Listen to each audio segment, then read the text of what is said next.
John Lilly once put it this way: there are no limits at all to the human mind whatsoever, except those we impose on ourselves because of our beliefs. And those limits are also beliefs to be transcended. And that's a view that suggests that the possibilities of human transformation are virtually infinite. And we have no way of knowing the outer horizon of what it means to be human.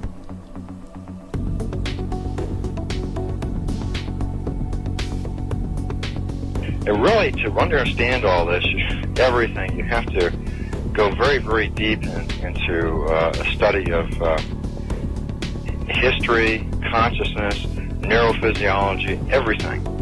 You have to be the supreme eclectic type of leaning, and you really have to be wanting to know who you are and what everything's about.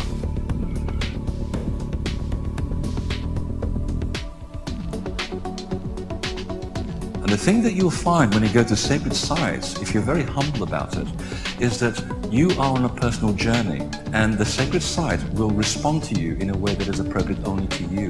The information is always what you are searching for. And it's the intent you give that energy that defines whether it is used for right action or not. And it is inside these sacred spaces that you will be reminded that you are a god, that you are a bright star. So what you're trying to do is move through the course without ricocheting off walls or creating karma. You're trying to slide through things smoothly. How do you do that? It's called flowing. There's a technique that you can do that will allow you to touch some part of your inner being that has more knowledge than your conscious state does.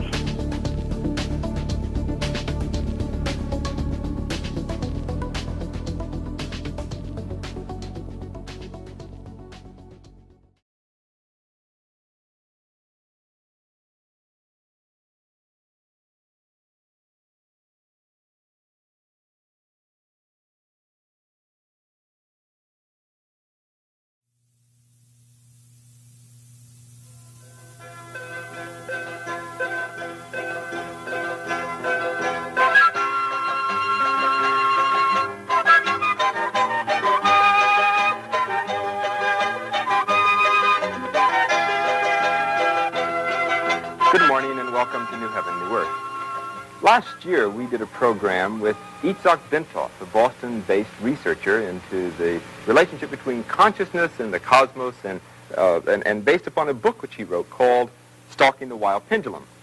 This book has since become somewhat of a bestseller among people who are interested in the relationship between consciousness and the cosmos, and we wanted to once again get an opportunity this morning to speak with Mr. Bentov. Ben Bentov is a wonderful, loving, kind man, brave, courteous, true, all the other kind things you can say. The interesting thing about him is that he has, over the years, conducted research into consciousness. The subtitle of his book is The Mechanics of Consciousness, and what we want to try to talk about today is one aspect of it, and that is the evolution of consciousness. Ben, there's probably no theory that has had more impact on Western thinking than the theory of evolution that Darwin came up with in the mid-19th century. And ever since then, all of our thought has been along the ideas that somehow we have evolved as human beings to being who we are today. The question I want to ask you is, where do you see us now in that evolutionary development? We can say that if we take Darwin's theories as being correct, then we know that we have evolved from the apes towards humans, and now we have finally come to a point where we're humanoid in shape, we have vertical spines, we are reasonably intelligent, we can push buttons on TV, drive cars, etc., etc. And what I'd like to do, I'd like to draw maybe a little diagram, but don't worry, it's not very scientific. Let me draw what is called a bell curve, which looks somehow like this. It's being used in describing random events. And the way this works is the following, that if we assume now, let's take a following situation. Take a little town that has maybe 1,000 people in it. And we have this great desire to find out what the average height of people in this town is. And therefore we go out with a yardstick and start measuring these people. Well, we find that a very small, very few number of people will be, say, 3 feet tall. And a very, very few of them will be maybe 7 or 8 feet tall. The bulk of the population will be right somewhere here. That is, the average or mean height of these people would be about 5 feet and 6 or 8 inches, something like this. Mm-hmm. Okay. So what we find here is that this bell curve gives us a good picture of where most of the population is. That is what typifies population. We can use this diagram also to describe evolution. The bulk of the population today is this intelligent, more or less intelligent biped, all right? And with a vertical spine, and who pushes the buttons on TV and drives a car, etc., etc. Now, there is some backthrow. That is, there are some people here in this area, very few people who are still gorilla-like. That is, they are hairy. They beat their chest when they see their neighbors and a few other things. And then we have other people who are here in this corner, very few of them, who are very highly developed, because we say that evolution is now pushing mankind in this direction, away from the gorilla types towards the very highly evolved people. At this point, we're here. What's going to happen maybe 1 million years from now, 500,000 years from now? This curve is going to shift. It's going to shift like this. That is, the bulk of the population will be very, very highly evolved. We have gone away altogether from the gorilla types, no more gorillas. And what we have here now is the average man is now the retarded person in evolutionary terms. The bulk of the population is extremely, very, very highly evolved. And the cutting edge of evolution here, these are very, very highly evolved people. We can't even imagine what kind of person that will be. He may not have a physical body at all. What's the habitat, so to speak, of this group here? Well, you just go out and you find them. They're all over the place. The habitat of this group here, what do you think? Where do you think you find these people here? Hey? I suspect you would find them in universities. You'd find the people who are very bright, people who are in the leading edge of professions. That kind of thing. I mean, it's an intellectual thing, isn't it? Well, I suggest that you find them in mental hospitals, in nut houses. And the reason for that is that these people, they live in a different reality, in a reality which is very changed, and few of them are adapted to live in this reality, so naturally they can't function very well. So the only safe place, only good place for them would be the mental hospital, unless they can integrate their different view of reality with their daily lives. Now, if they can integrate it, then we have people like Newton, like Darwin, like Faraday. These are the so-called geniuses. The thing that I'm not certain that we have talked about is, what is it that is evolving? Let's put it this way. The nervous system is the thing that is evolving, and the nervous system is supported by a skeleton of bones and muscles and tissue, etc., etc. Now, the nervous system is that thing that gives us the picture of our realities. That is, our realities, that reality which you see all around you, the flowers and the chairs and the microphones and the teacup, is given to us by our senses. Yeah. We don't see light which is beyond UV and beyond infrared.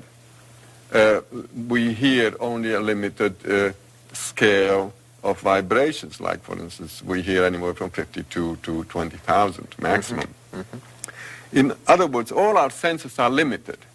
So, with these limited senses, we naturally are seeing through a very narrow kind of tube or very narrow slit in the total reality there is.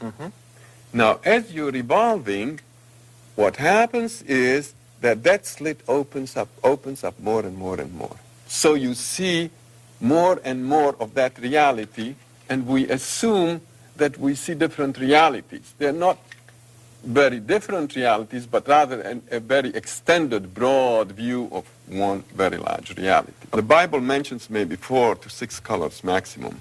Yeah. That is what people saw just bare maybe 4,000 years ago.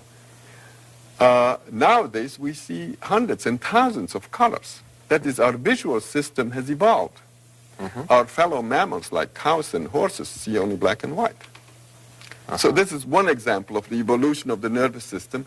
The senses are an extension of our nervous system. Our eyes, our ears, etc., are an extension of our brain, so to speak. Okay, so now, before you were talking about the people who were the mutants, either being in the mental hospitals or being geniuses. These are people who have expanded perception, and hence they can see a reality which ordinary people at this stage of evolution are not able to see. Correct. What is the nature of that reality which they're able to see? Well, that is classified as a non-physical reality sometimes. We can take an example, say, well, let's take a simple example. The family sitting at dinner table, and say there's a kid, maybe 15 years old, 16 years old, and he looks up and suddenly he says to his mother, "Hey, Ma, look at, there's our dead grandmother is standing in the corner." Mother looks around and says, "No, there's no grandmother there." And she says, "Well, kiddo, there's something wrong with you. You need help." You're crazy. So you're crazy. So she takes him off to the friendly neighborhood psychiatrist, and same thing happens. The psychiatrist will ask him, "Well, kiddo, what do you see?" "Well, you'll see, well, don't you see, doctor, over there in the corner, don't you see this person standing there?" Well, the psychiatrist turns around, "No, there's no such thing."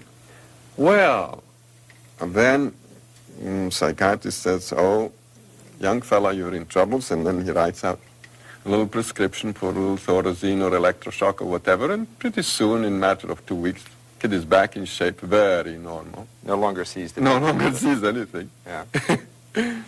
So the process has been reversed.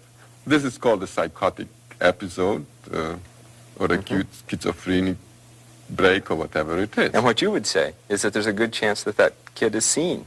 Very good chance that the kid has a spontaneous opening of his senses. So that the evolution has been rushed up or hurried up? Yeah. Now, this actually happens. There are techniques to do this. But the Eastern people, the yogis, have developed systems to do this, to push the nervous system rapidly.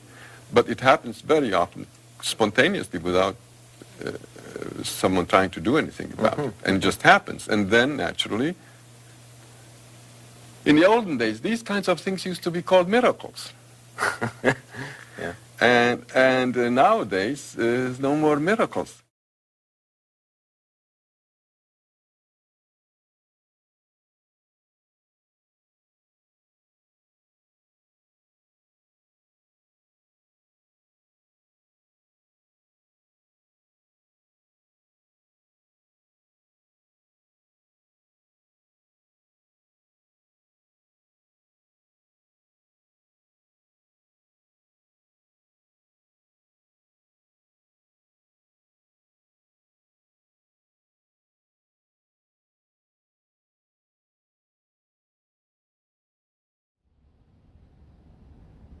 Hey, welcome you friggin' awesome mega galactic super soul troublemaker. Owning your power. I hope you are doing that. I hope you've taken on board that advice through all my previous few months of sticking my neck out and calling out my name and stuff like that. I want to welcome you, you mega galactic, last mimsy, crazy diamond, Frodo super soul on Earth now. I'm Andre Hodge, Infinite Potential Healing and Servant of Truth, and I want to welcome you if this is the first time you've seen me, and if you're a veteran of my stuff and being consistent for a while and devouring it and getting a lot from it, I thank you. I think what you might be getting now is that it is sort of a last resort in your life, that like me, you've haven't owned your power, and it's been a very subtle setup for failure, where others that will gladly take advantage of that and hook themselves into you and all sorts of stuff, and you go through hard lessons and consequence in life that might have outcomes that really compromise you, and I've definitely been through that, and my intent behind offering my story and all the data, there's many angles to that. One being for me to be transparent and offer you the components that led me to be here now, and so confident in what I do and calling out how freaking awesome I am, because I know I am. I don't seek validation at all, and obviously because I'm offering all this stuff, it has never been explored, so it's just a metaphoric way for you to appreciate maybe seeing the things that you're going through or being through have another purpose, and your choice and your nature of the outcome of that reveals who you are to be here. And maybe you've suffered a lot, maybe you had a lot of consequence, but maybe you've just done the right thing despite that, when you could have done the wrong thing, like the majority of humanity will do right at the critical crisis moment, not give a shit. So I want to honor you for all of that. And with a lot of the sessions and stuff, I always, like I said, I really I get nourished from hearing the genius of people of navigating their challenges and what they've been through and their endurance and stuff, and their attitude through it. There are a lot of people that have been through a lot of stuff, and to be here now, you probably have been in your own sense, and I've written about this, and perhaps there might be something relative to my writing bubbling up soon, but I called it the concept of mystery school of life, where, say in the ancient times and stuff, there was structures, a bit like the Jedi Master schools in Star Wars and stuff, that trained our multidimensional talents that are dormant in us and stuff, to be metaphoric Jedis and stuff, alright? But what I got, alright, because obviously invasions and compromise and incarnation war are designed to battle us, like weather us down to a minuscule aspect of ourselves, to be here now and set up for failure and stuff. The mechanics of the mystery school haven't gone away. So in one of the early multidimensional method to the 3D madness videos, it was about pattern recognition, and I used the metaphor of Dr. Weston Price, where he went through around the world and stuff. I'm not going to get into it here to take away from this particular release too much, but what I got the concept from his work of working out all the nutrition that the indigenous instinctively knew relative to their region, which was a pattern and a common set of ingredients relative to the DNA skin suit body, was the regions were unique and the menus were unique. The outcome was common, right? The outcome was the super DNA bodies for the powerful beings that the mothers would bring into the world, right? And they had sacred foods that would give the nourishment to the mother before they gestated a child, to give the bone structure and all that sort of stuff, for the glands to form and all that. So the indigenous are vastly more aware when they weren't put onto reservations, and they were nutritionally suffocated to set them up for failure of their multidimensional aspects, right? It's like war on consciousness and stuff.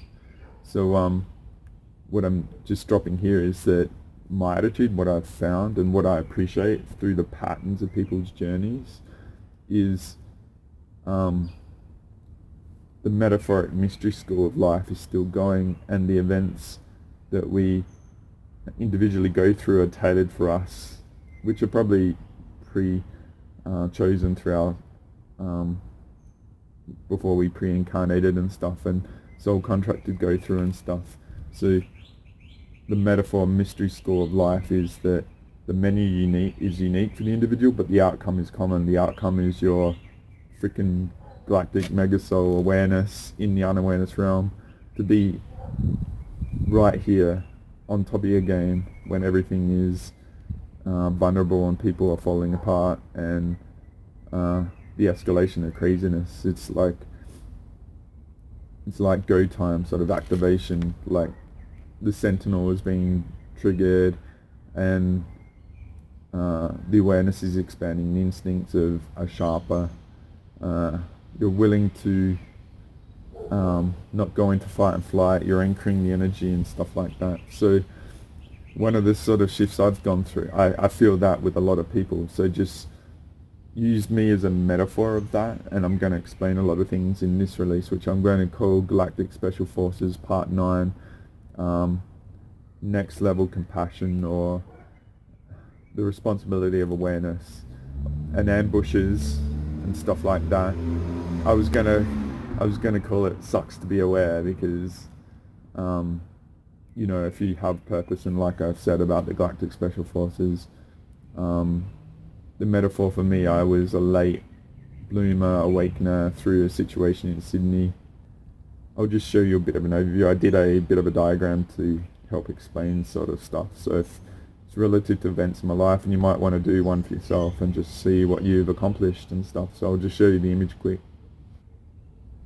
So it might be a bit hard to see, but I'll do a bit of a zoom in. You can see the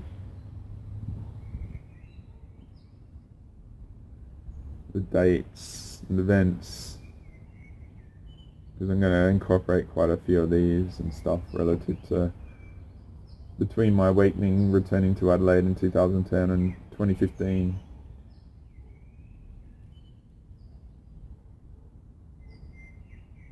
So this is about some family stuff, which I'm going to love to talk about, because I know none of my family are interested in anything I do. My mum's isolated me and lied to everyone, and I love her a lot. Pretty sure she had a stroke a few weeks ago relative to the AstraZeneca, and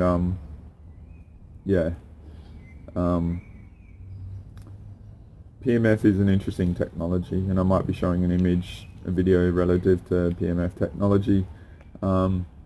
If you go back to Infinite Potential Healing Part 3, relative to Bob Beck and blood electrification technology and stuff, humanity is sort of set up for a lot of failure and stuff. But there are solutions out there, and it's an age of personal responsibility, taking responsibility for yourself, and this is a technical I feel about the reality is that we're in a free will universe, so everything is right, okay? So if you have a perception about things are wrong and stuff, you can get very technical about that. So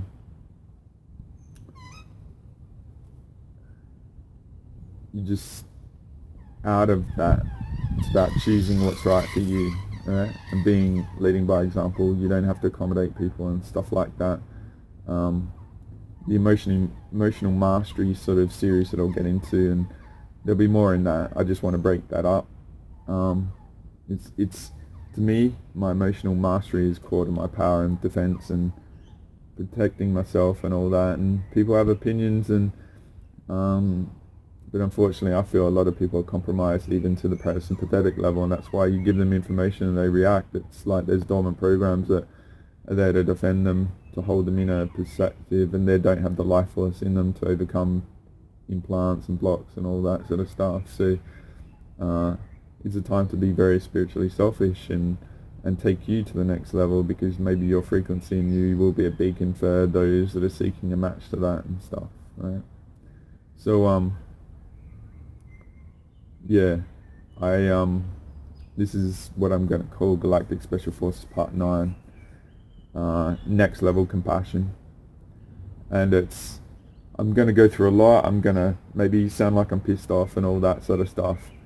going to make it a bit more interesting on that sort of level because of the crazy shit I've been through, and then the hard level of responsibility on the other side, because having awareness and whatever your role and your purpose is and stuff,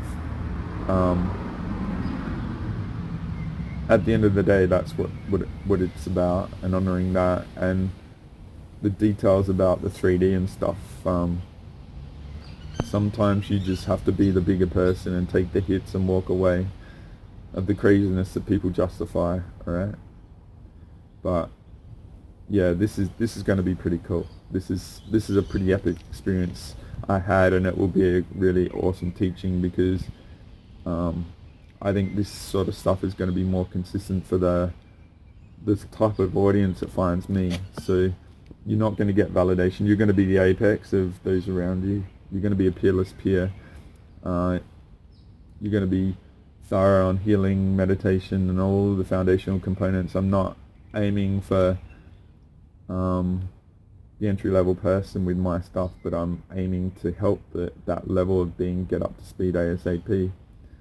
And what really is going on is vastly different than what we're told, even by anything that's out there. So this is a really powerful rite of passage sort of experience of mine that I've been around a lot of people, it's never been discussed or even sense like it's tuned into, right? So I'm offering it, and I'm using me as a teacher and an example.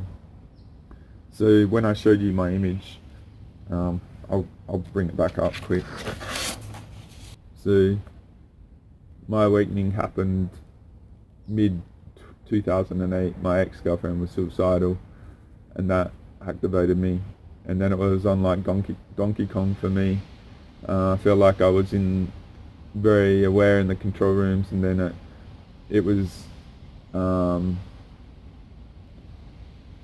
I think there's this really raw period of people when they go through an awakening. They're on the radar, they don't know their talents, they don't know what's out there, and that vulnerability is an opportunity to undermine people and attack people and stuff like that. So this relates to the time I returned to Adelaide, and I call it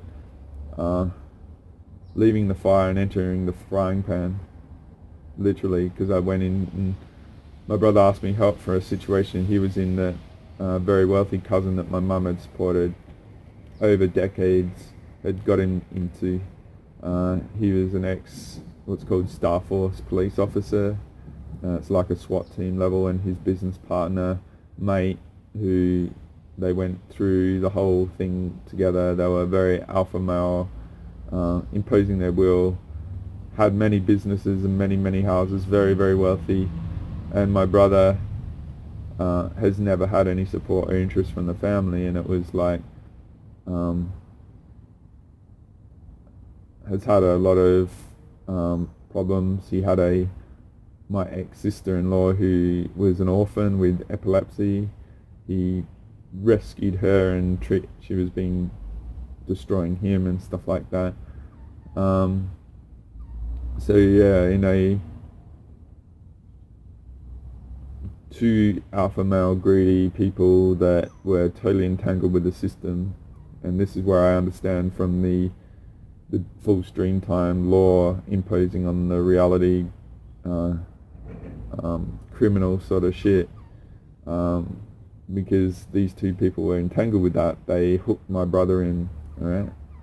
And so while I was going through my shit in Sydney, my brother was entangled with the stuff. So when I returned to Adelaide, destroyed, trying to put my situation back together, but very open and empathic and not really understanding what was going on, but on some really fast track path, okay?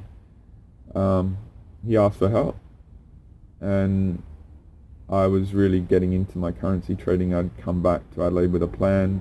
A friend lent me quite a bit of money, and I had a time limit to get him the money back, so which I would eventually lose all of it, and which is very unfortunate. But he is really, really good mate, and I'll talk about Aussie mateship and the sacredness, what that means for us Aussies to call someone a mate, right? And it'll be a metaphor of what mateship is here, and I'll offer it at the end. So I had a lot of pressure. I was in a lot of debt. I don't have a father, no family ever supports or help us. I was sleeping on a park bench for 18 months, potentially, like in an abusive relationship. I'd got myself into a trap over there. My ex was undermining me. She was very manipulative and haunted. She was working for one of the biggest banks in Australia, and I was going through awakening, so I was triggering her, and that's where the shadow self influence is attacking you and destroying you. She undermined my career, so I got fired from a job, and I realized I couldn't do it until she realized what she was doing, so that got me into currency trading.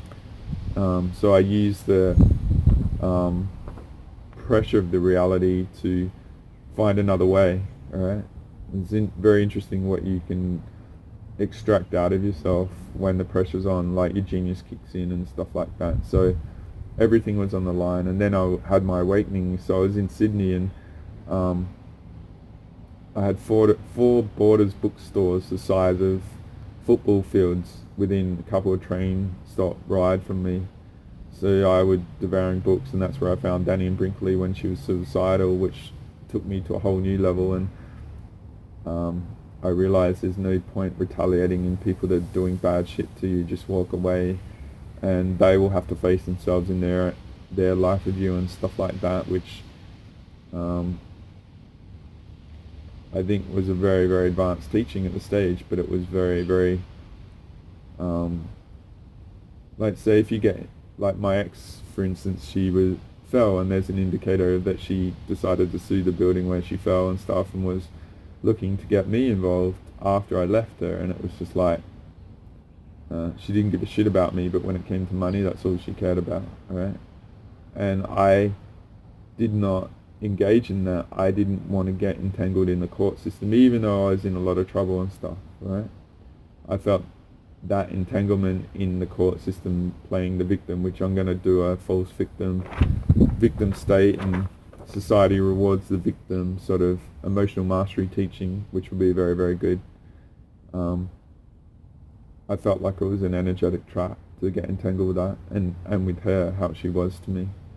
That people that are driven by money, they only see the language of money, right? And they think they do the right thing by you because they're governed by their vested interests, and they don't have the empathy to give a shit, because greed and empathy are the opposite. Like, greedy people don't invest the energy because they're about accumulation of life force. And I've said money is encapsulation of life force technology, right? So yeah, I was dealing with all that. I was broken. I was all in love, and the behavior towards me didn't add up, so it was very distortive. My mum isolated me from support, and I don't get any support at all. But with what I do, I know the whole family is meant to support me, so I'm letting them find their way to me, sort of metaphor. And I just keep going and stuff. So yeah. So like I said, the metaphor of the craziness in Sydney, getting away from that. And my mate helped me as well. He lent me a couple of grand to get back, and then he lent me the money to get going when I came back. And I'm very grateful for that. He actually had a 1-year-old and a 3-year-old. He was living in London. He flew from London, came back to Adelaide over the Christmas 2010, and him and his wife and his kids came and stayed in Sydney, and then he came and stayed with me. He came over, and then he took me aside and he said, "Look, Andre, I fucking hate how she's treating you. What are you doing?" So he fucking slapped me and set me right. Gave me that outside of view, instead of being in the blinkers of what I was in. Because what I'm going to talk about as well at some point is over-investing in a bad situation. Because I had invested so much to get in Sydney, I'd given so much, that kept me hooked into that situation. So when you invest a lot of money in people and stuff, and if money is a a measurement of, all that sort of thing, then, which it was to me. Like Sydney, there was an opportunity to earn a lot more money, which I don't have a father, and my mother was practically a slave for my family, so the responsibility of earning the income and helping a family came onto me. So that's the reason I was over there. So I had invested a lot and I compromised a lot, so I was lacking the will to let go. I was willing to endure a lot more, and so I'm grateful for that. And it came back to Adelaide, and then my brother was in trouble, and it was like they never asked me what I was planning or anything. At their level, he was thinking he was helping me, and I'm grateful for that. But then what I realized, he was in a crazy freaking demonic portal situation, and he's wanting support. And I love my mother and stuff, but she thinks like her elder son and her younger son working together in a crap situation, like minimum wage and stuff, is the best, and family together is number one. It's not, setting up life and stuff like that. So I was not aware of everything. I was just trying to find my way, and I found myself in this situation. And then I was going through my awakening, and I'm going to talk about some healing experiences that happened at this venue. It was the biggest Westfield shopping centre in our state. So you think about the number of people go there. It was a prime target to be compromised, and a demonic portal that spews shit out to compromise a lot of Adelaide, this region. And that's and what I've said about stepping foot on the land back here, it was like the responsibility was on for me.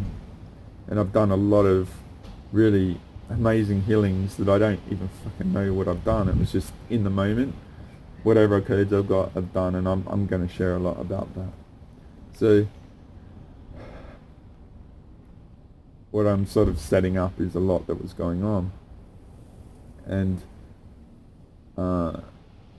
I gained a leg injury in the back of my right hamstring, and that was energy transferred from, say, a situation of someone I love, that my abilities were turned on, like they weren't throttled back, so energy gets transferred. And that's where I'm very, very sharp on chips and influences and blocks and stuff, because the injury in my right hamstring happened in October, the first Tuesday of October 2010, and it put me in the hospital for emergency surgery, and I've got a big hole like a bullet wound there.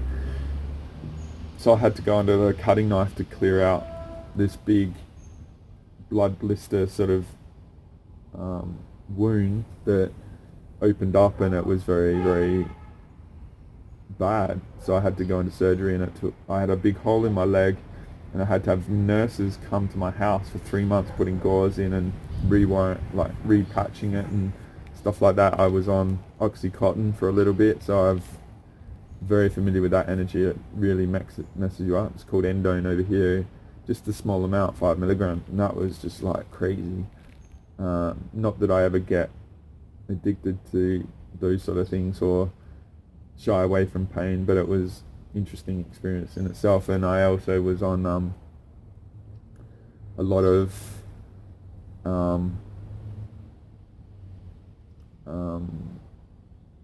what are they called?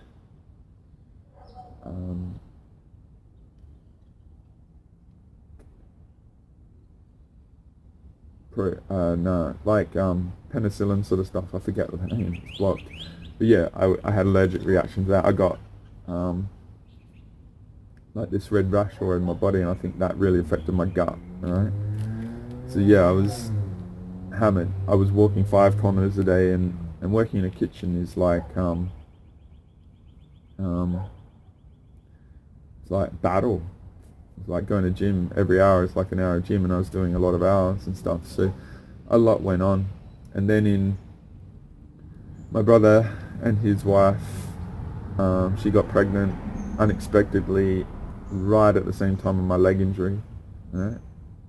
So my niece would be born in June 2011, and the business that, like this trap that I'm saying is, and I'll just show you a predictive, like how we're sort of predicted image that I haven't shown for a while.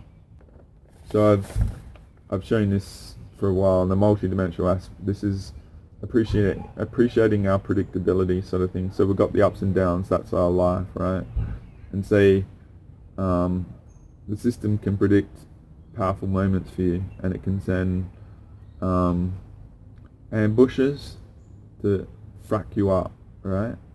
And this is what I'm saying is a really massive ambush for me, alright? So I was playing catch up and reacting to the craziness in Sydney. Say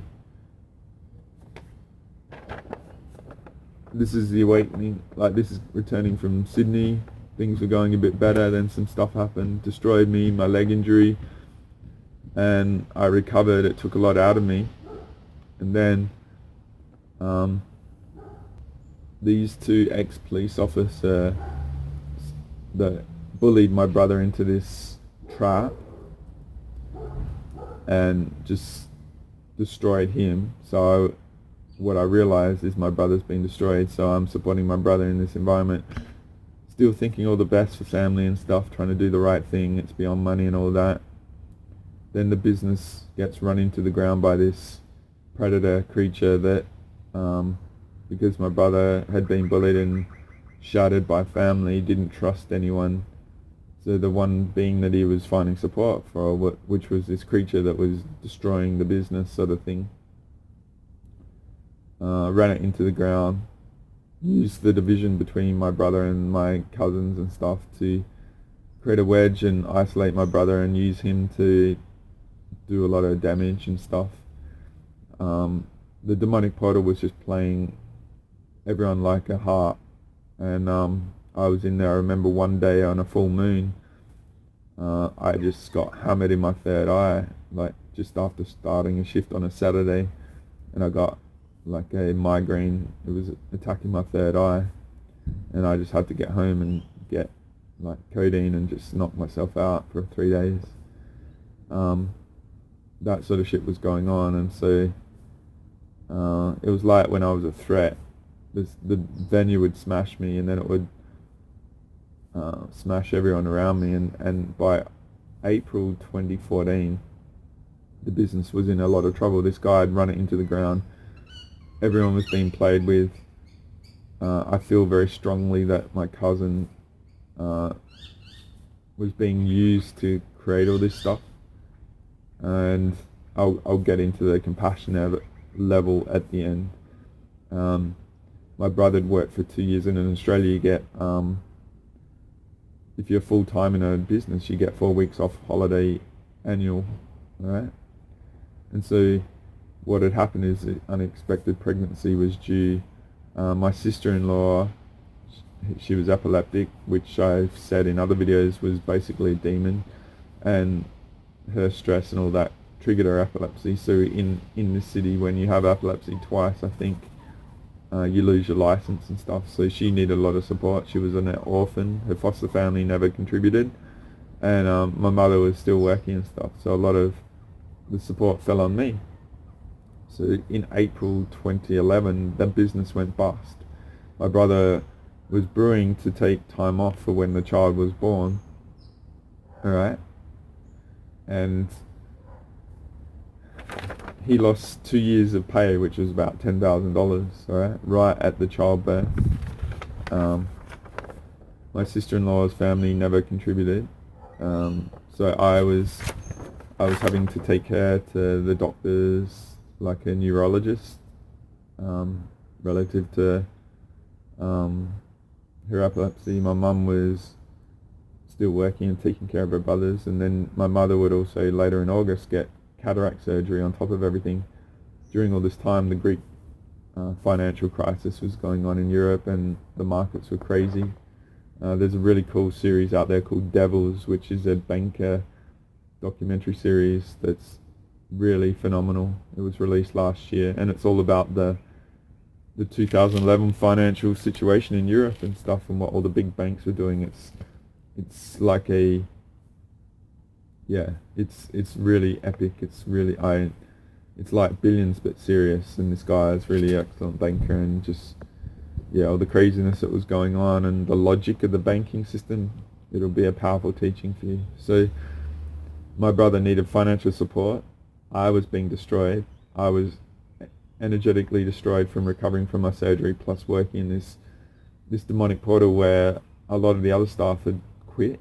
So there was even, my brother needed me more, and so that impacted my trading. And I over that period from my injury, where I had about $7,000, to February, I made $60,000 from $7,000. So I proved to myself my trading was epic, and I trusted it. And the whole thing of metaphor of big scale of me is the money. Like Galactic Special Forces role, there's people that should have abundance of money, a bit like the TV series Travelers, which is on Netflix, which I highly recommend. There was roles in the Galactic Special Forces, and one of my roles is to make money. I'm a manifesting generator. I've made millions for people.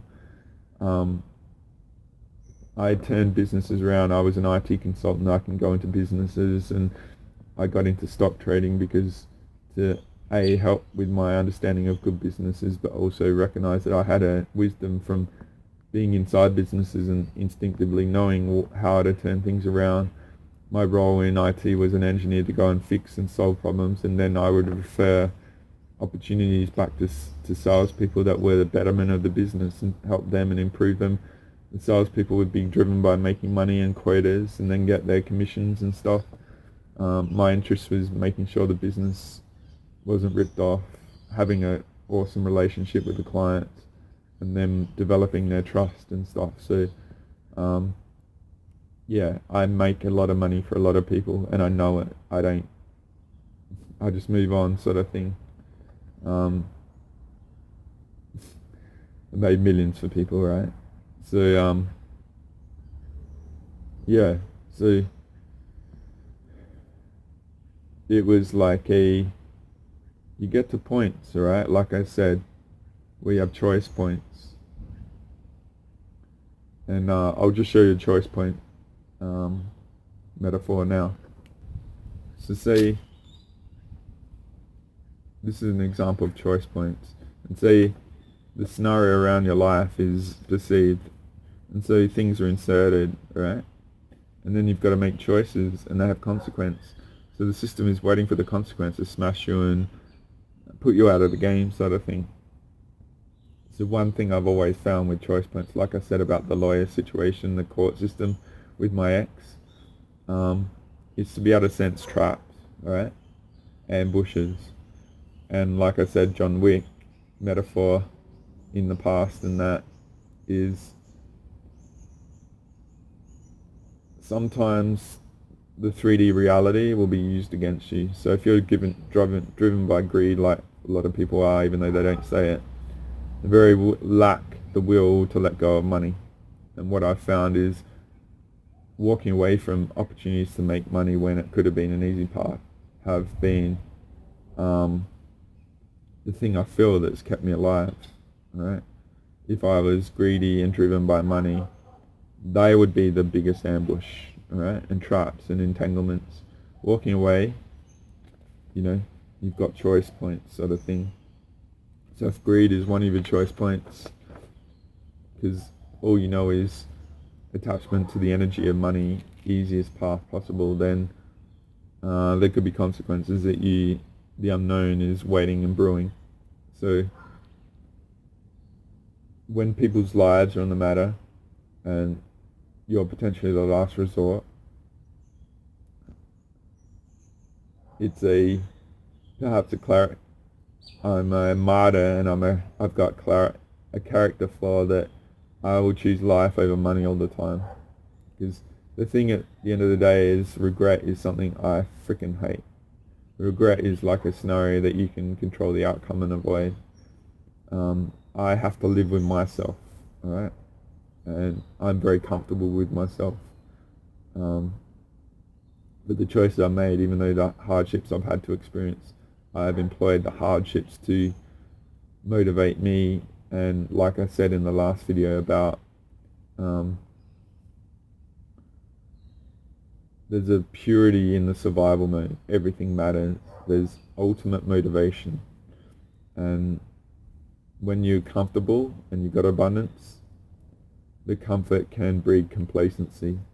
And so I don't allow the survival mode and all the baggage, all the traumas related to that to be brought in. I find it like passion is an extremely motivational state to operate in, and I love it and I exist in it. It's a bit like Michael Jordan metaphor of game on anytime. So that's the sort of attitude I hold with sessions and stuff like that. It's like this one individual might be the last Mimsy that changes it all for us. So I'm gonna frickin' do whatever I can for them and stuff. Metaphor, right? So yeah, that's just appreciating our predictability and realizing we know what we know. We don't know everything, and there's some angles that might be at play. And it's important to have like the empathy sonar, being able to tune in, really discerning everyone around you, realizing that everyone can be used against you, like your family and stuff like that. Alright? And it sucks. That's why I say awareness sucks, alright? But this is next level compassion, because you realize a bigger game like the Incarnation War series that I've sort of offered to really get you to step away from the 3D bullshit going on. Right, and realize there's a bigger game at play, and maybe we need to be ready for the after effects and hold the energies and stuff, because there's something even bigger coming after it. Right. So what would happen is that mid-2011 stuff was very demanding on my trading. I was working a lot, taking away. I was trying to fit trades in. I was exhausted. There was a lot of pressure. There was real life scenario sort of stuff going on. My brother, instead of being able to go into a position where he could relax after killing himself for 2 years and having a child on the way, lost everything right at the most vulnerable point and needed help. So I had to lend him money on top of like losing a lot. I think I lost about 40 grand in 2 or 3 months because I just made bad trades, and I felt like I was playing catch up, and that's what I've said in the Trinity of Choice. So like, there were instances where I made 7 bad trades in a row, and it's terrifying to go into the next because of all the baggage related to past trades, and that's where you got to learn to drop your baggage. This is a totally new potential right here if you bring all that stuff in, and the fears and all that sort of stuff. You can create the outcome that you don't want, you know what I mean? So very, very powerful era for me. So it was very much more complex because it was all family related. Their cousin, he had 4 other businesses, maybe 5 or half dozen houses. He decided to go for a 7th business and then hook my brother in. He would never have been in that situation without enormous support from my mother. My mother had done enormous thing for that family, and the family has never even inquired nor met my niece since then. That was over 10 years ago. Right? And my mother is taken to like schools of my auntie's grandkids because she is so much involved. Like their favorite auntie, my mum goes to their school, you know, and she's got 11 grandkids. They've got dozens of houses, businesses, yeah, and they've never once made an effort to find out what happened. Just crazy, right? So I had a lot going on, crazy, and all this sort of scenario, all that pressure, all the craziness that was going on, also was enhancing my spiritual exploration. Plus I was doing all the research, and people like Michael Desarian, and that era I was doing the truth frequency sort of stuff, and Santos Bonacci, and that guy around Santos Bonacci that was freaking inserting hypnosis sort of crap, and he was homosexual and all this sort of shit, so just really crazy stuff. And I was really naive.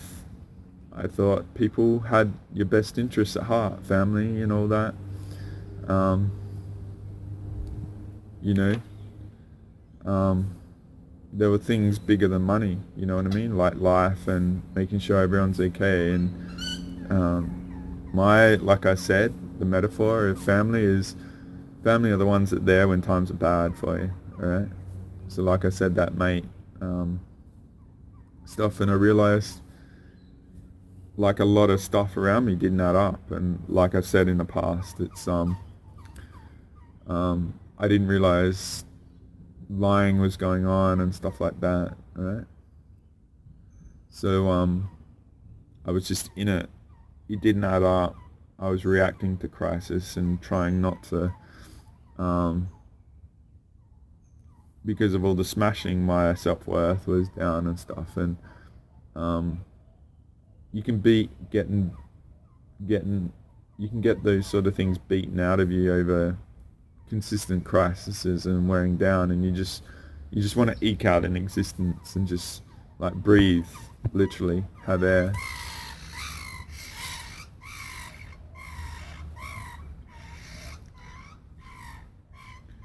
So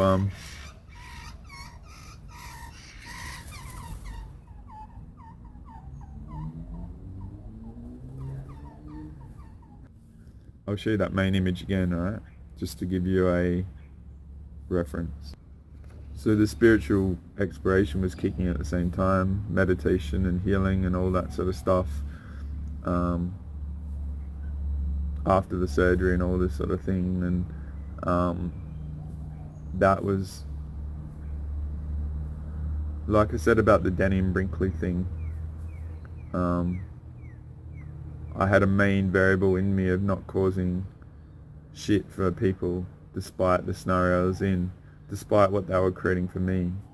I felt it was a very pure place to manage the scenario you're in, and just, like I said, with the currency trading and my IT, dealing with crises and disaster recoveries, and then the crisis my ex was in over in Sydney, I felt like I'd climbed a Mount Everest of challenge sort of thing, and everything else was pretty easy. And I'm a problem solver, like IT problem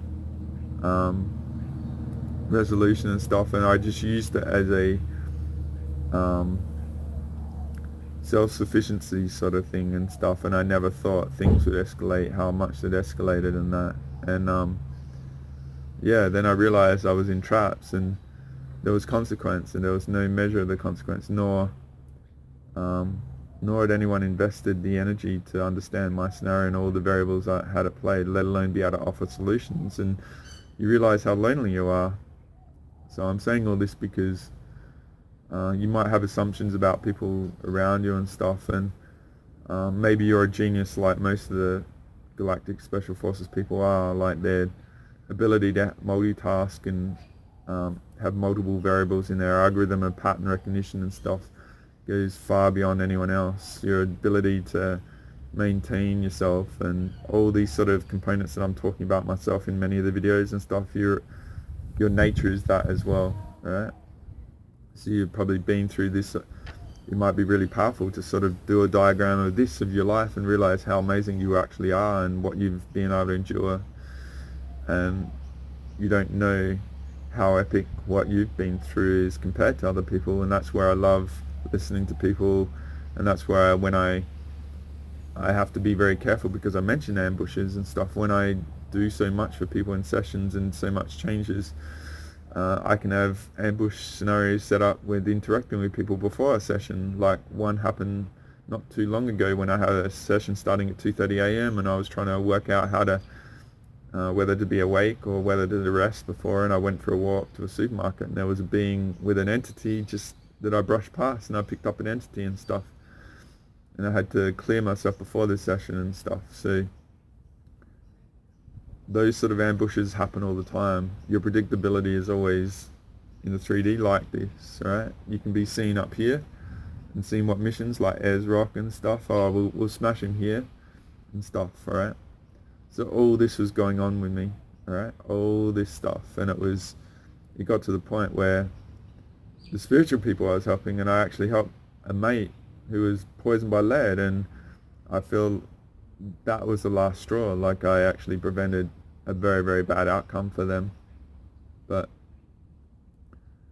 like their wife reacted to iodine, developed the goiter, but what it turned out to be is I was so badly lead poisoned it was creating like distortions and miscarriages, and they were lucky to be alive. But I took it to heart that I caused harm, which in December 2011, I had about 10 grand and I lost about 30 or 40% in that week, and I never recovered, so I would go bankrupt. I allowed the responsibility of causing someone harm, which I felt was, it didn't add up, but I took responsibility and I reevaluated everything, and then in that middle of that reevaluation of being at the end of maximum stress, I lost 25 to 30% of my money and I never recovered. What would come is that saved his life and his wife's life, but never came back and corrected himself or anything like that. So I know this is the thing about saving people's lives, is that you got to watch out for the energy exchange. There's a cost. So I felt like in part the bankruptcy was a cost for life, right? You have to give up your future, right? You don't have to, but you can be naive to it, right? Because money is encapsulation of life force. It's just a tough scenario, and I made the most out of it, and I am here who I am, but I also would always be who I am no matter what. That's why I use that flow diagram in the intro, right? I've just got this dominative will that will find a solution and navigate through whatever uncertainty and stuff, right? It's one of my powers, I know, right? So I would go bankrupt in April 2012, which led to that era I talk about of isolated, no support, living on $10 a day, walking 10 to 15 kilometers a day, where, like in the last video of Emotional Mastery, I employed it for acceleration of my development. Right? But yeah, so there was a fallout with the family and stuff like that. The cousin I haven't had much to do with and stuff, and I'll get to the point.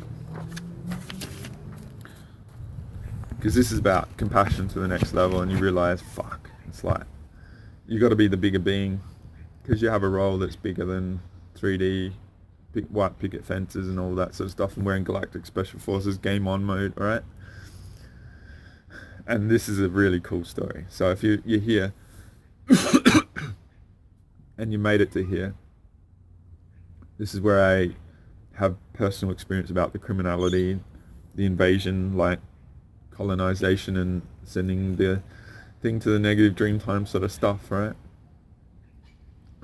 So I went through all this hardship, went bankrupt and stuff, but I was on a really fast track of development.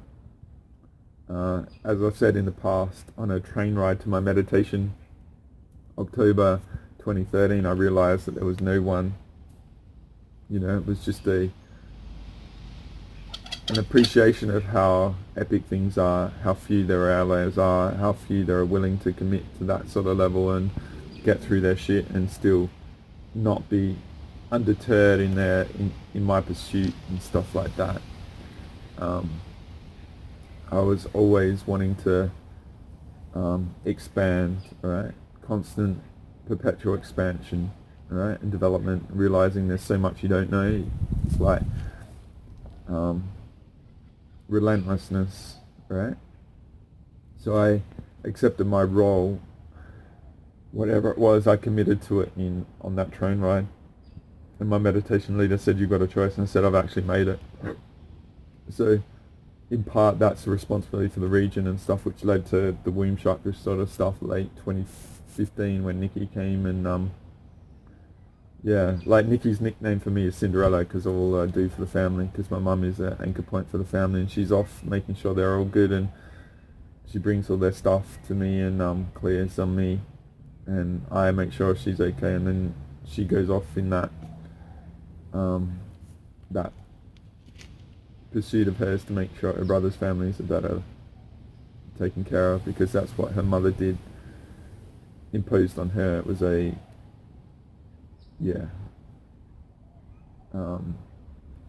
like the feminist sort of thing, like back in the era of the 1940s, it was like women's role to take care of the family. So my mother had that pattern imposed on her by her mother, my grandmother, and I've had my grandmother try to get me to resolve that. Anyway, so all this stuff was going on. I'd accepted my role, and part of the role was that I was in service to Earth.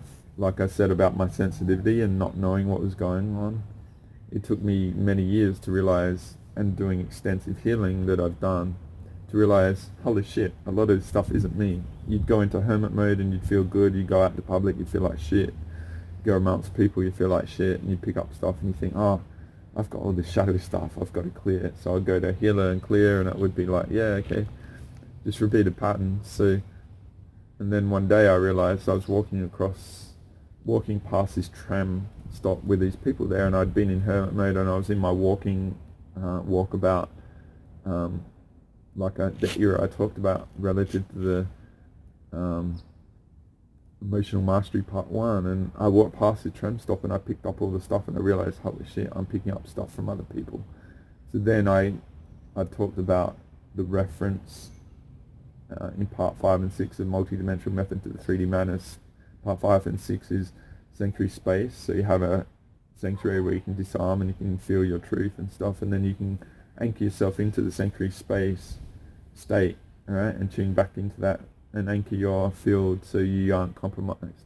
So I learnt all that organically through my hard reverse engineering the reality sort of pursuit and perseverance of just trying to eke out an existence for myself. And every time I eked out this existence, the next level would kick in. So what I eventually defined is, okay, I'm going to define the time that I serve Earth, and I'm going to do it. And what I would do is I would go into my city at a certain time and I'd say, alright, because like when I was an IT engineer, I had a manager, and my manager would issue jobs, and I would go to do the client work relative to what my manager said. So I had the metaphor of Earth is my manager, she's the boss. And so I would go to this area of Adelaide, and I would go in service to Earth mode, because Earth has a contract with everyone. I potentially don't have a contract with an individual. I could be violating their free will if I heal them, and they're not here for healing. But what was happening was I was just healing anyway, and like I said, it took me a long time to really define my boundaries. And before Galactic History 2, I was proactive with everyone. I would just do it, alright? But I was being grounded down, and then after that I flipped that, and it's no more. And now I've created the moat sort of thing, and I don't do it. There's a cost for healing sessions, and what I found is in a 5-hour healing session, I might get 6 months of chats done, like healing, and because people have the value component integrated into them getting me to do a service, it amplifies the healing in a short amount of time, and then it costs me less. Like it might cost me 10 less healing, so to speak, over that 6 months sort of thing. So that's where I've changed my whole operation. Being proactive was a very valid experience, but I get better results doing the structure I'm operating now. So I'm very sensei mode. If you come into my field and you don't operate with that, like I'm not gonna hold it back, right? Because I've got this Galactic Special Forces stuff, which is huge responsibility. And this whole video is a metaphor of trying to educate you of the shit that goes on around me, because it's probably going on around you. And this is just in my family, alright? So my brother's been destroyed, I've been destroyed. No support or help. Family doesn't make any effort in that. I'm just trying to find my way. All my talents are kicking in big time. There's no instruction book. And obviously also between 2014, all the mega Galactic Special Forces stuff was kicking in as well, right? So I had all that responsibility. I was just trying to eke out an existence, to stay alive. Literally, me being alive is a fucking massive achievement, alright?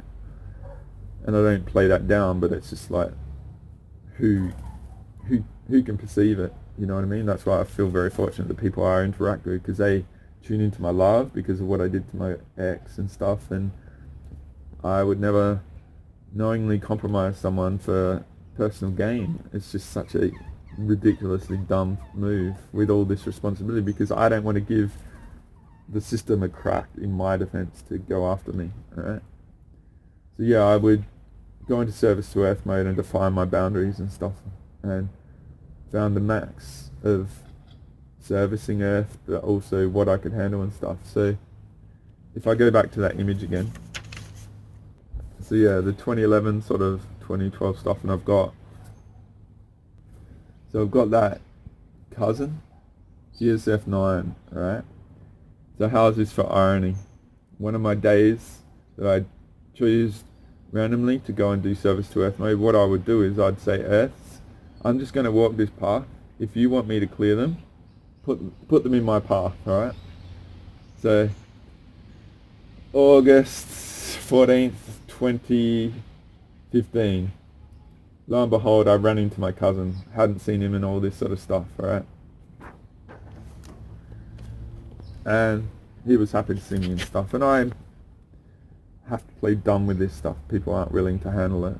I was doing Galactic Special Forces 2015. Nikki and I did massive stuff. She was traveling the world, Kathmandu, and we'd done the Vatican, Bank of England and stuff, and she was traveling the world, and I was anchoring her, and I'd gotten into making my Conscious Explorer series because I felt like in Galactic Special Forces Part 1 in the chanting, I perceived how many people were seeking me out. So I flipped it. I realized, fuck, I've got to get out there.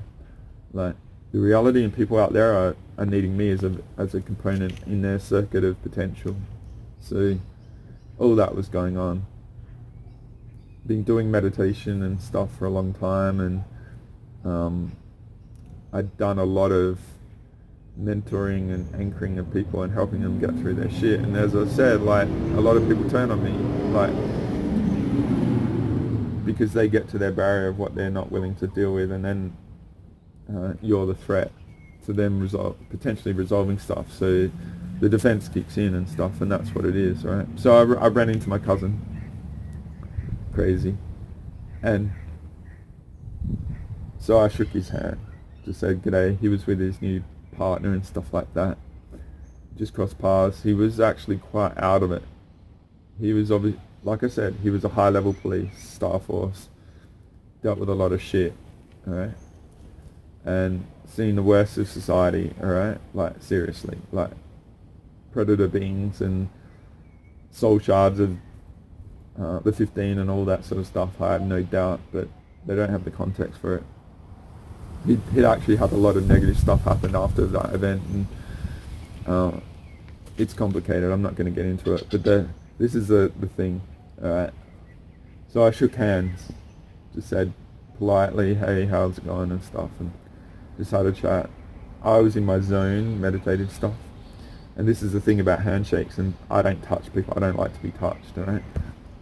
The handshake was like a contract for doing what I was about to do, and that's what I realized. So people can have issues and stuff. You can shake their hand and touch them.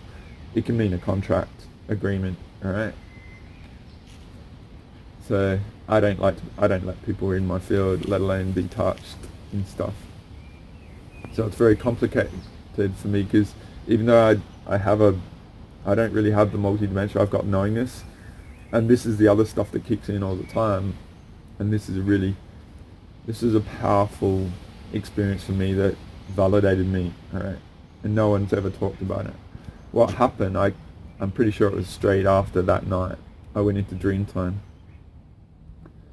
And the dream, alright, this, if you've stuck around, alright, thank you for being here. This is the meat and potatoes of all that potential bullshit in the 3D. This is what it's about, right?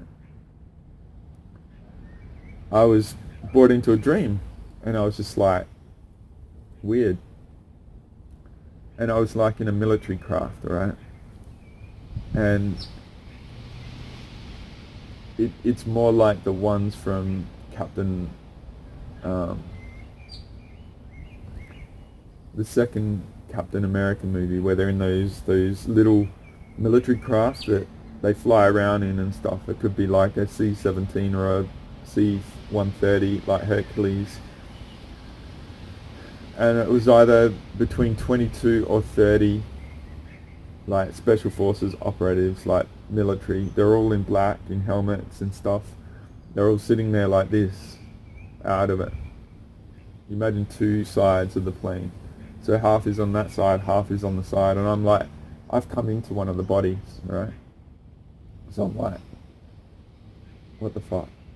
This is weird. So I could see, and it was like I could see my cousin over the other side, right? It was just like, it was like weird. I was looking around. It was in like a foreign environment, in a plane and stuff. And what I saw, it was like all these operatives. It was a bit like Universal Soldier, where they're out of it in stasis, or Jason Bourne movies and stuff. So they were on mission. I was brought into the mission, right? I'm not sure if I saw my cousin or I was in my cousin's body, right? So say my dreaming body or my soul popped in, right? And at the head of the plane, right, down the end, there was this being, creature. And the metaphor of the creature is exactly like the blue blood beings from Edge of Tomorrow, that Tom Cruise gets the blood and gets the day to reset, the power to reset the day and take control of the battle and stuff, right? So what happened, it was like that creature, if you remember the movie, like when it locks eyes with you, it senses shit and it senses threat. And I'm not saying it was a time travel being or anything, it was just like in another reality, right? It wasn't in 3D, and this craft was nothing I've ever seen and stuff. And the body sort of stuff, it was like the uniforms, there was no detail or anything like that. So what happened, I'm in this body, I'm sitting in this craft, and I've come to consciousness, and it's alerted the creature. And what happens, the creature comes over, right? And it's like, what the fuck? It's like, what is going on here? And so my legs are apart. It puts one arm between my legs on the seat and comes up like that, right? And it's looking me right in the face. It's trying to, and what I know it was trying to do, it was trying to freak me out and scare me in my dream. And I was just like, this is interesting. Not budged, alright? And I'm not fucking that brave, alright? But it was like, I was not intimidated by this shit. And what happened, it was like, it got freaked out because I think it tuned into my fucking soul, alright? And it freaked the fuck out. It was like, scattered, alright? And then not long after that, the dream disconnected and stuff. Long story short,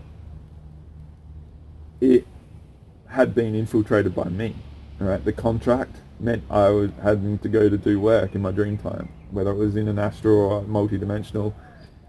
There are details for other people to tune into. I'm just giving the scope of the variables that are important that I can accept as being what they were. So this creature was just like fucking scared, alright? Because I don't fucking mess around. Like I said, I just recycle shit, alright? This was a massive violation of all these people, my cousin and stuff, right? And what I feel they were doing my lab abductions of the kids, alright? They were signed contracts with the government. And you know the contracts, this is the thing about contracts. You might be signing things to take money. They might be flat bits of paper. Like flat bits of paper. But on the multi-dimensional, they have all this structure and all this agreement of what you're doing and stuff, right? Like the metaphor is like saying in the movie Doctor Strange, you know, when the One has that light technology, you imagine a contract stacked with all that stuff and you don't know what you're agreeing to, alright? So say one of the agreements of my cousin becoming Star Force and in the police and in the government and tied to the law and the false dreamtime realms and stuff is that you give your body away to us. You give your sovereignty of your body for us to do whatever we want. So whether the metaphor potential is that my cousin's soul is taken out of the body plus all these other beings, their body's used, something is inserted into them so they can do shit in the reality, and then they go and do all their shit like abductions and stuff, right?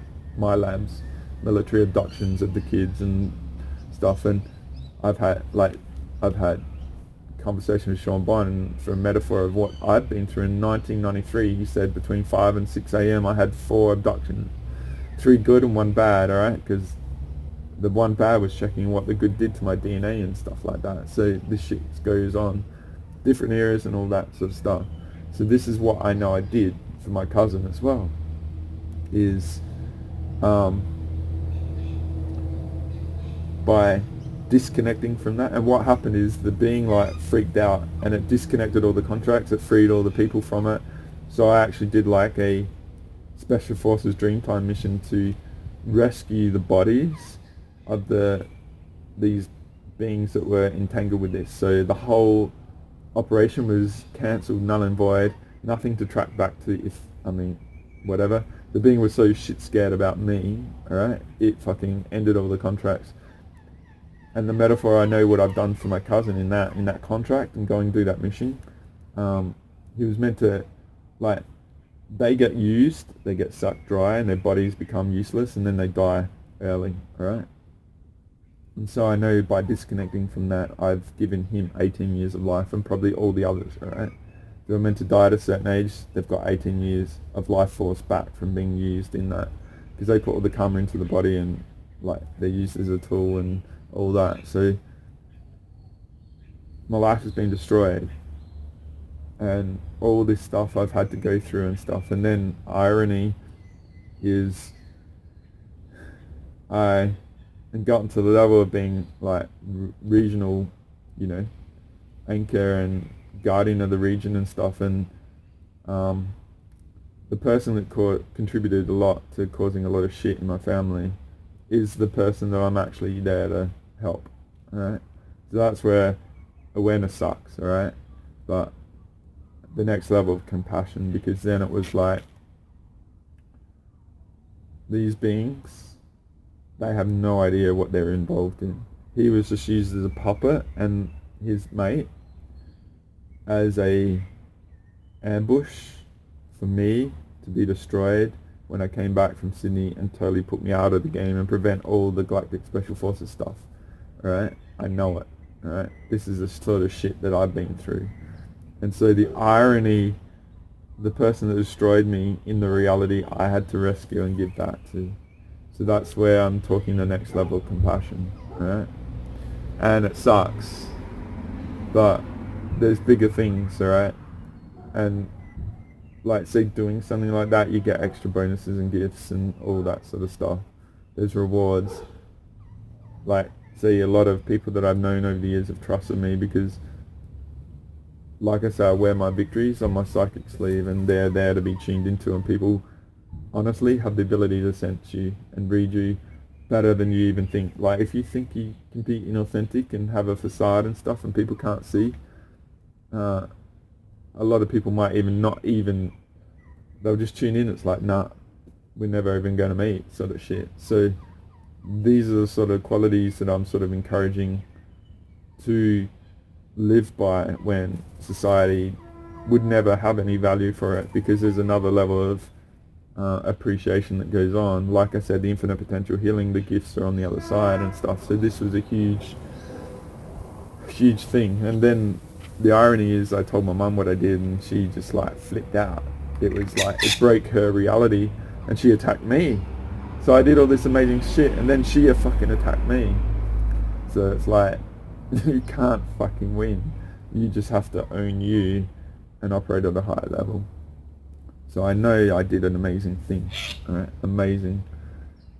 It will never be appreciated unless I sort of make the effort, but then what happened after this dream, it was massive. So not only my cousin, but all these other people I helped.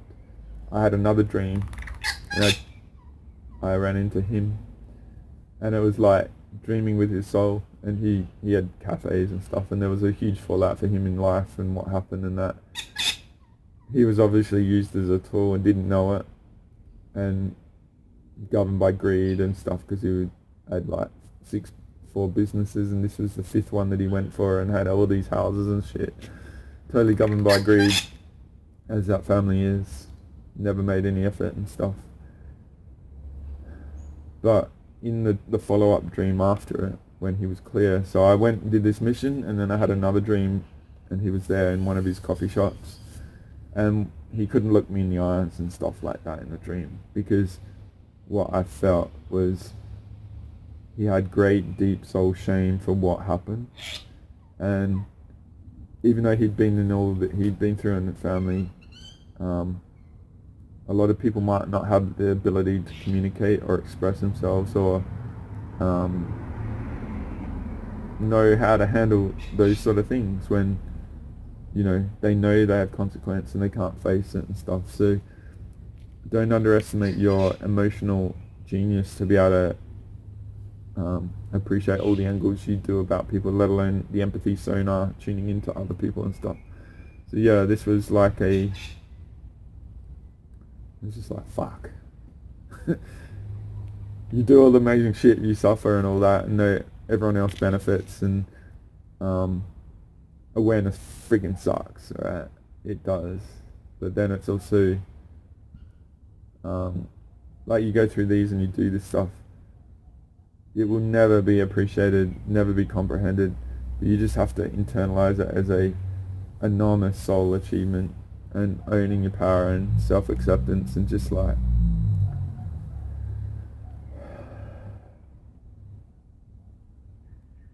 but I know those sort of things are why people allow me into their world and stuff like that.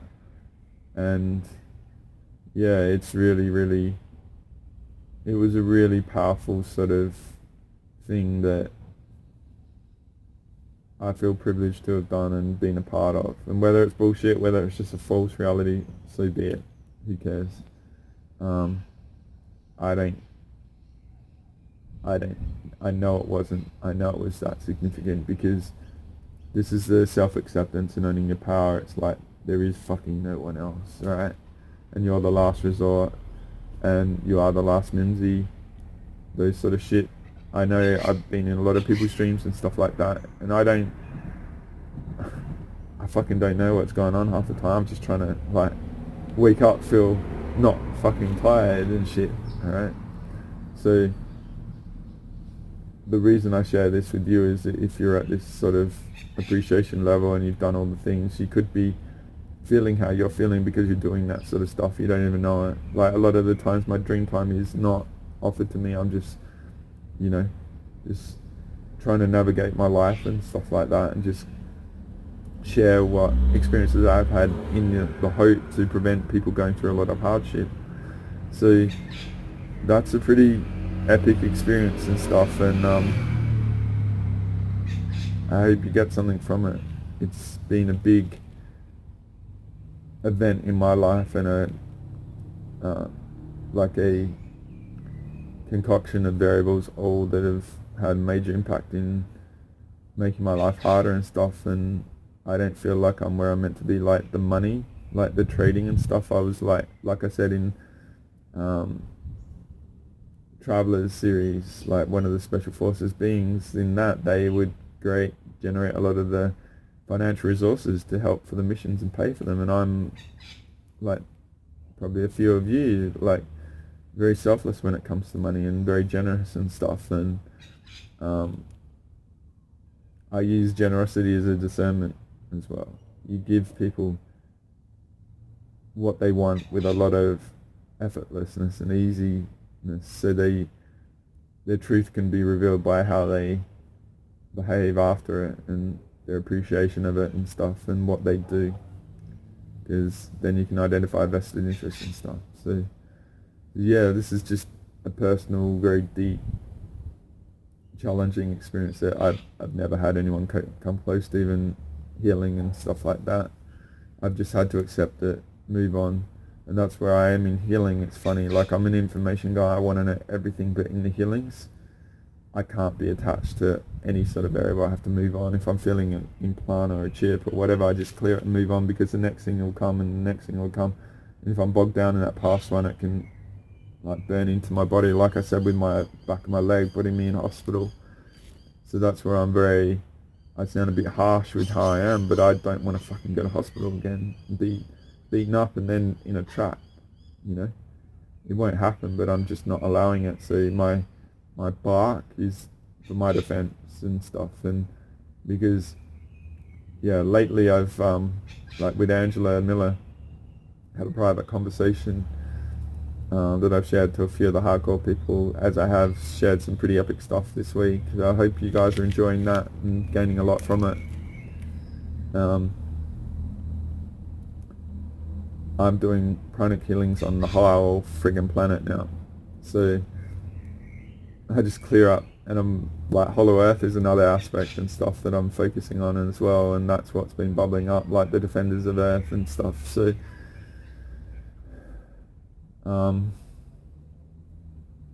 yeah, it's epic experience. I hope you gain something from this. I hope you aid you to discern me, but also reflect on the reason why I share it like this and all the events is perhaps you don't even recognize what you've done. You've done some amazing stuff that's never been recognized, nor will it ever be. And that's why I love when I do sessions, I talk extensively with people and really, not that they seek validation, but do validate things when people aren't willing to actually self-validate. What I'm suggesting with people, you actually take the pressure off of thinking you need to be humble and release it a bit and just like freaking appreciate and recognize some of the amazing things you've done.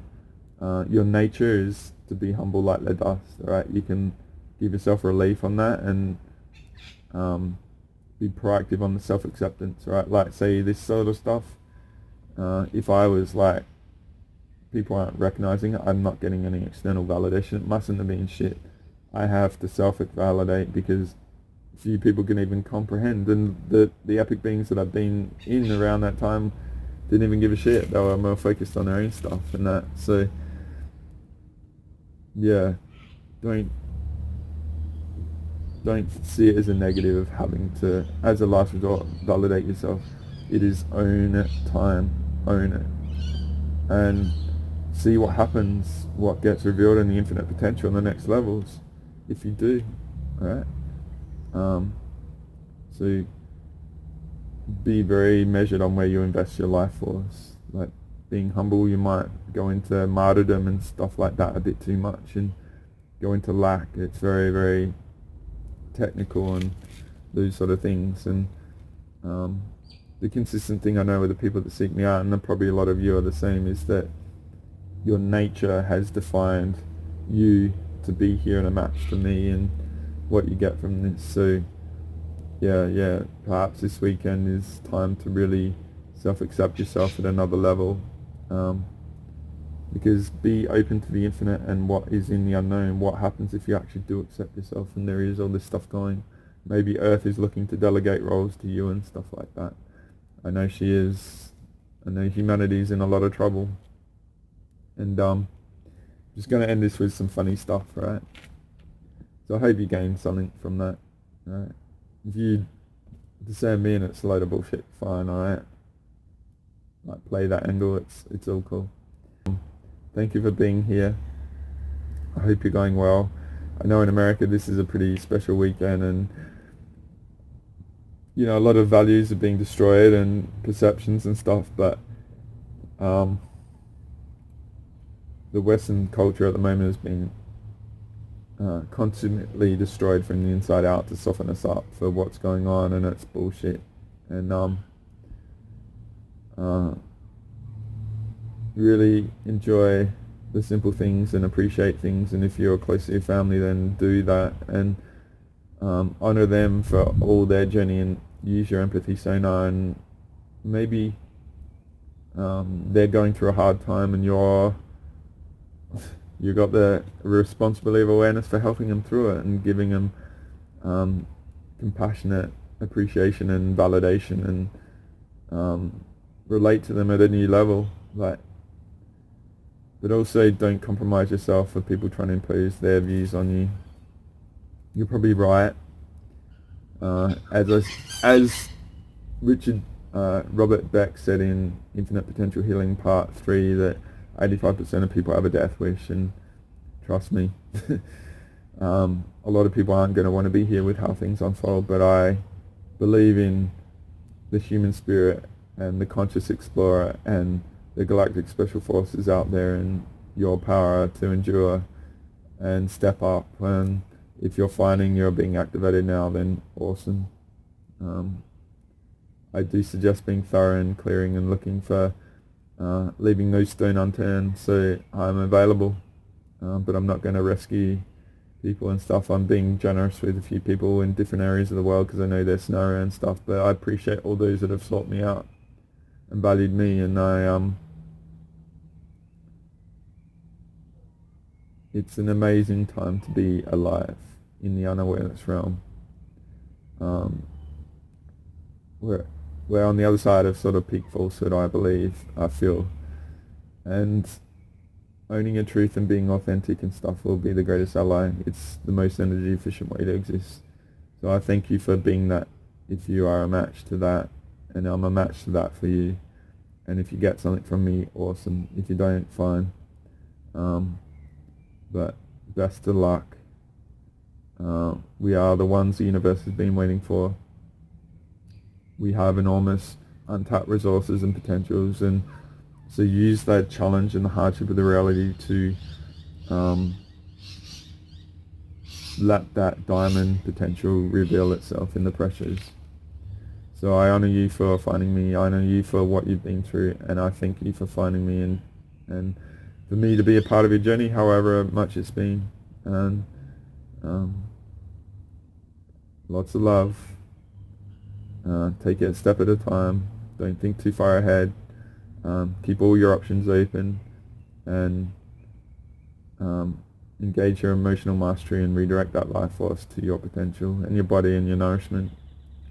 It might be the thing that helps you get through things. So I thank you. Until next time, Andre Hodge out.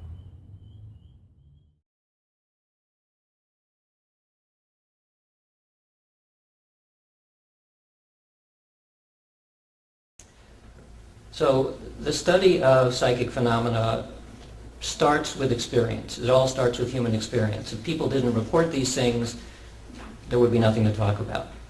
And one way of thinking about the experiences is on this two-dimensional graph where the x-axis is the impact of the experience and the y-axis is the frequency. Impact goes from mundane to profound, frequency goes from common to rare. And when you start plotting different experiences on here, you can start on the lower left with things like gut feelings. And I say this is both common and mundane because it doesn't sound like it's psychic.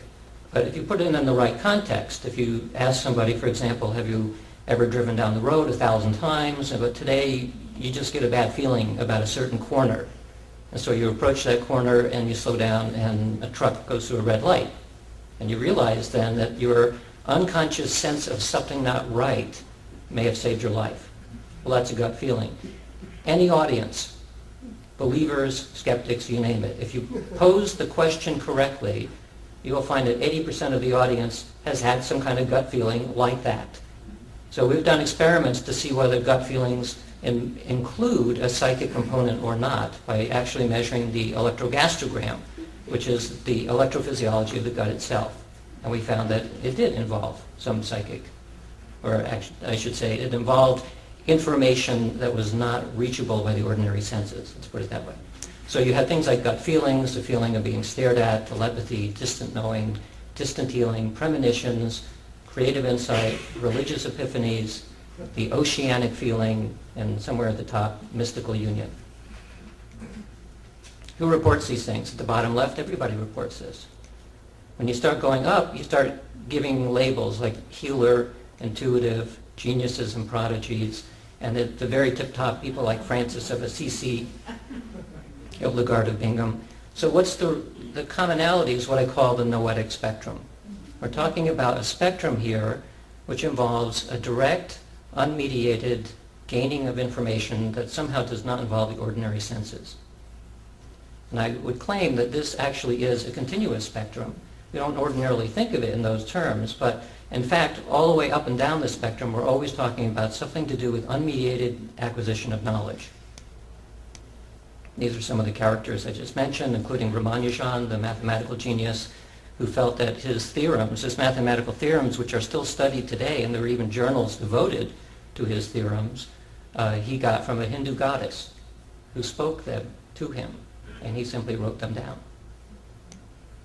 Of course, we have Einstein, Leonardo da Vinci, and Swedenborg. And there are, of course, many, many others I can put up there.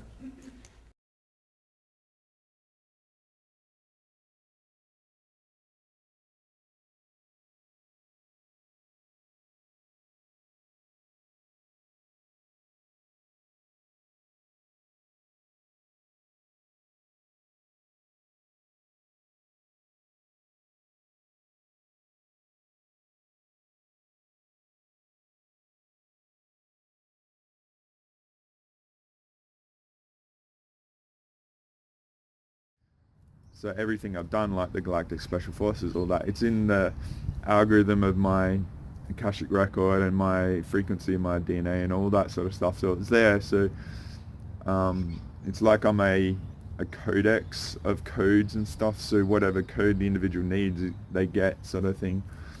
Whatever's the right time of their journey and stuff in their consciousness Tetris. And this information, it's funny, it's from my perspective, I'm giving you the answers at the end of the like, say, math book and stuff, and I don't know if schools use books anymore, but they used to give us textbooks with the answers in the end, and you weren't meant to cheat. But because I'm giving you the answers on many things, it probably won't make sense because you don't have the context, because to understand the context, you do have to go through that consciousness Tetris, and I might be overlaying an image of a competition of Tetris. So you get, like, unless you get the right blocks for the lower levels, you're not going to comprehend this sort of stuff, and that's all cool.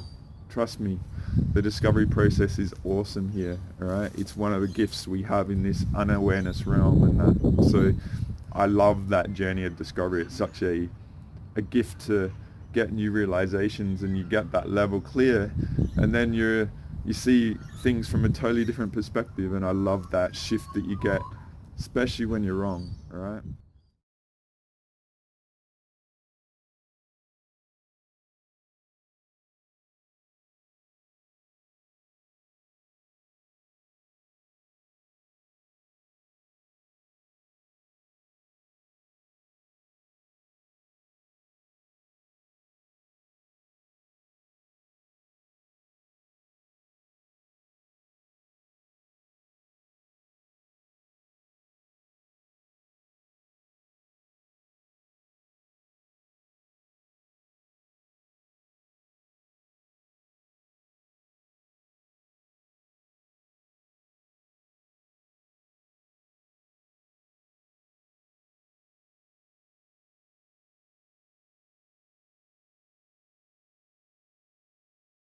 John Lilly once put it this way: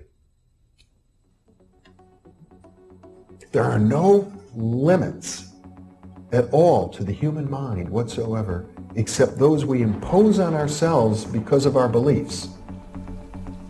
And those limits are also beliefs to be transcended. And that's a view that suggests that the possibilities of human transformation are virtually infinite. And we have no way of knowing the outer horizon of what it means to be human.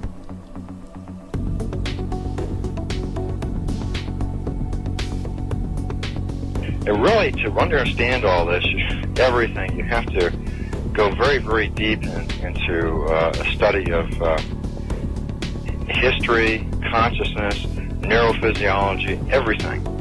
You have to be the supreme eclectic type of leaning, and you really have to be wanting to know who you are and what everything's about.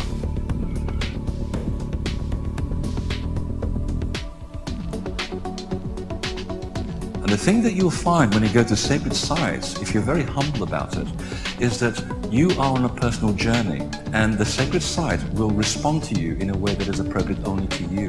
The information is always what you are searching for. And it's the intent you give that energy that defines whether it is used for right action or not. And it is inside these sacred spaces that you will be reminded that you are a god, that you are a bright star. So what you're trying to do is move through the course without ricocheting off walls or creating karma. You're trying to slide through things smoothly. How do you do that? It's called flowing.